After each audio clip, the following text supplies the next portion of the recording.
इनकी कहानी कोई मूवी की कहानी से कम नहीं है। पावर, पुलिस, पॉलिटिक्स का एक सिस्टम जो इनकी सच को छुपाने के लिए हर मुमकिन कोशिश कर देता है, बट ये उस सिस्टम से इंसाफ मांगते मांगते अपना सब कुछ गवा देती है। जी, हम बात कर रहे हैं उन्नाव रेप केस के बारे में, कुलदीप सिंह सेंगर के बारे में। ये मामला शुरुआत हुआ एक जमीनी विवाद से लेकर। इनके परिवार का कहना है कि कुलदीप सिंह सेंगर का भाई अतुल सिंह सेंगर और उनके साथियों ने जमीनी विवाद के कारण उनके परिवार पे दबाव डाला जा रहा। तो लोगों ने कहा कि आप ऐसा कीजिए कि उनके बड़े भाई कुलदीप सिंह सेंगर जाकर के बात कर लीजिए, शायद हो सकता है कि वो आपकी बातें सुने और ये सारी चीजें साइड कर दे। बट यहीं से चीजें अब स्टार्ट होने लगी। कुलदीप सिंह सेंगर पावर पोजीशन का फायदा उठाते हुए इस तरीके का हरकत कर देता है एक माइनर लड़की के साथ।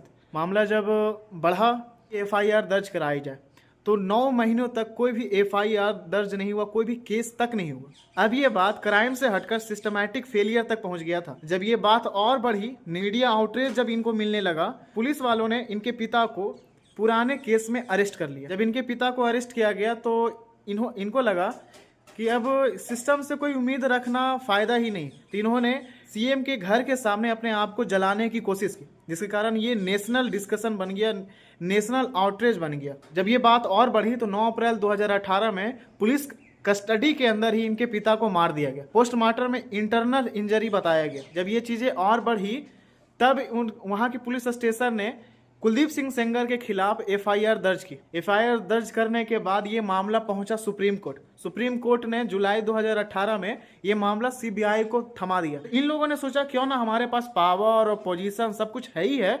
तो मेन विक्टिम को ही मार के हटा दिया जाए। जब ये और इनकी फैमिली को ट्रायल के लिए जा रहे थे तो एक ट्रक ने इन्हें बहुत भयंकर तरीके से टक्कर मारा, जिसके दौरान उनकी 2 आंटी का वहीं पर स्पॉट डेथ हो गया और ये और इनके वकील बहुत ही सीरियस डैमेज से गुजरे। जब ये सारी चीजें से गुजरने के बाद जब सब कुछ साबित किया गया तो 2 साल बाद दिसंबर 2019 में कुलदीप सिंह सेंगर को उम्र कैद की सजा सुनाई गई।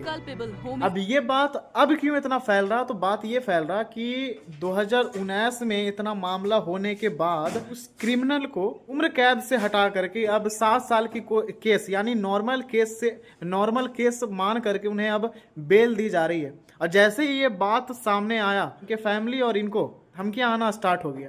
2 जज मिलके उनको बेल दे दिया है सर। मेरे देवर को अंदर कर रखे, मेरी सिक्योरिटी भी हटा दिया, सब तन की हटा दिया। मेरे बच्चन का खतरा है सर।